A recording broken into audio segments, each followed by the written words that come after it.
ಶಾಂತ ಶಕ್ತಿಯ ಕಲೆ, ಬದಲಾವಣೆಯ ಅಲೆ. ಶ್ರೀ ಮೋಹನ್ ನಾಗರ್, ಪದ್ಮಶ್ರೀ 2026. ಕೆಲವರು ಬದಲಾವಣೆ ತರುವ ಬಗ್ಗೆ ಮಾತನಾಡುತ್ತಾರೆ, ಇನ್ನು ಕೆಲವರು ಬದಲಾವಣೆ ತರುತ್ತಾರೆ. ಬಾಲ್ಯದಿಂದಲೂ ಮಧ್ಯಪ್ರದೇಶದ ಮೋಹನ್ ನಾಗರ್ರಲ್ಲಿ ಪ್ರಕೃತಿ ಮತ್ತು ನೀರಿನ ಮೇಲೆ ಅಪಾರ ಪ್ರೀತಿ ಬೇರೂರಿತ್ತು. ನಾವು ನಮ್ಮ ಕೆಲಸವನ್ನು ಶಿಕ್ಷಣದ ಮೂಲಕ ಪ್ರಾರಂಭಿಸಿದೆವು. ಭಾರತ್ ಭಾರತಿ ಮೂಲಕ 500 ಹಳ್ಳಿಗಳಲ್ಲಿ ಏಕಶಿಕ್ಷಕ ಶಾಲೆಗಳನ್ನು ಪ್ರಾರಂಭಿಸಿದೆವು.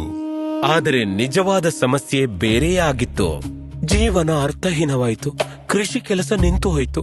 ಜನರು ಹಳ್ಳಿ ತೊರೆಯಲು ಪ್ರಾರಂಭಿಸಿದರು.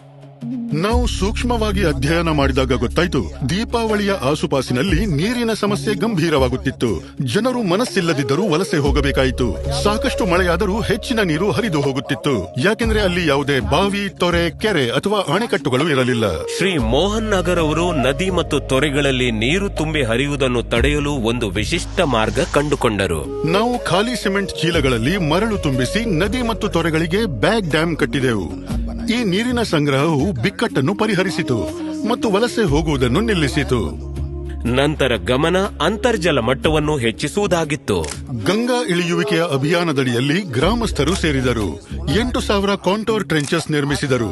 ಜೊತೆಗೆ ಸೋನಾ ಘಾಟಿ ಬೆಟ್ಟಗಳಲ್ಲಿ 32,000 ಗಿಡಗಳನ್ನು ನೆಟ್ಟು ತಪ್ತಿ ನದಿಯ ಉದ್ದಕ್ಕೂ ಅರಣ್ಯವನ್ನು ಸೃಷ್ಟಿಸಿದೆವು. ಇದು ಅಂತರ್ಜಲ ಮಟ್ಟ ಸುಧಾರಿಸಲು ನೆರವಾಯಿತು. ಮರಳು ಮತ್ತು ಭೂಮಾಫಿಯಾದಿಂದ ವಿರೋಧ ಎದುರಿಸಬೇಕಾಯಿತು. ಆದರೆ ಅದು ನಮ್ಮನ್ನು ತಡೆಯಲಿಲ್ಲ. ಎಲ್ಲರ ವಿಶ್ವಾಸ ಗೆದ್ದೆವು. ಕ್ರಮೇಣ ನಮ್ಮ ವಿರೋಧಿಗಳು ಮಿತ್ರರಾದರು. ಮೋಹನ್ ನಾಗರ್ ಅವರು ಪ್ರಕೃತಿ ಮತ್ತು ನೀರನ್ನು ರಕ್ಷಿಸಿ ವರ್ತಮಾನವನ್ನು ಕಾಪಾಡಿದರು. ನಂತರ ಅವರಿಗೆ ಭವಿಷ್ಯಕ್ಕಾಗಿ ಸುರಕ್ಷತಾ ಕ್ರಮಗಳು ಬೇಕಾಗಿತ್ತು. ನಾವು ಭಾರತ್ ಭಾರತಿ ಶಾಲೆಯಲ್ಲಿ ಮಕ್ಕಳಿಗೆ ಶಿಕ್ಷಣ ನೀಡಿ ಅವರನ್ನು ಸುಸಂಸ್ಕೃತ, ಪ್ರತಿಭಾನ್ವಿತ ಮತ್ತು ಸಶಕ್ತ ನಾಯಕತ್ವದ ಗುಣಗಳಿಂದ ಸಮರ್ಥ ವ್ಯಕ್ತಿಗಳಾಗುವಂತೆ ರೂಪಿಸುತ್ತೇವೆ. ಗ್ರಾಮಸ್ಥರ ಬೆಂಬಲದೊಂದಿಗೆ ನಾವು ಬಾಚಾ ಗ್ರಾಮವನ್ನು ಮಾದರಿ ಗ್ರಾಮವಾಗಿ ಅಭಿವೃದ್ಧಿಪಡಿಸಿದ್ದೇವೆ. ಇದು ಶಾಂತಿ, ಪ್ರಗತಿ ಮತ್ತು ಸಮೃದ್ಧಿಯ ಪ್ರತೀಕವಾಗಿದೆ. ಆದರೆ ಬದಲಾವಣೆಯ ಹರಿಕಾರ ಮೋಹನ್ ನಾಗರ್ ಅವರಿಗೆ ಒಂದು ವಿಷಯ ಮಾತ್ರ ನಿರಂತರವಾಗಿ ಸಿಕ್ಕಿದೆ, ಅಂದ್ರೆ ಅವರ ಕುಟುಂಬದ ಅಚಲ ಬೆಂಬಲ.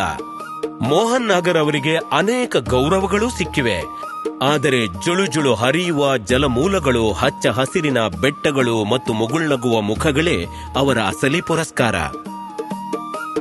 ನೀರು ಉಳಿಸುವುದು ಬರೀ ಒಂದು ಕೆಲಸವಲ್ಲ, ಇದು ಭವಿಷ್ಯದ ಪೀಳಿಗೆಗೆ ಒಂದು ಭರವಸೆ. ಏಕೆಂದರೆ ನೀರಿಲ್ಲದೆ ಭವಿಷ್ಯವಿಲ್ಲ.